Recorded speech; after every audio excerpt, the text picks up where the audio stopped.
byose kw'Imana ibitegeka kwiganyira n'ukusa mbeshwaho no kwizera Yesu niringiye imbabazi ze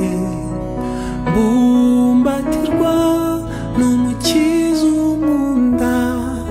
nizeye Yesu ntabwo bafite mbeshwaho no kwizera Yesu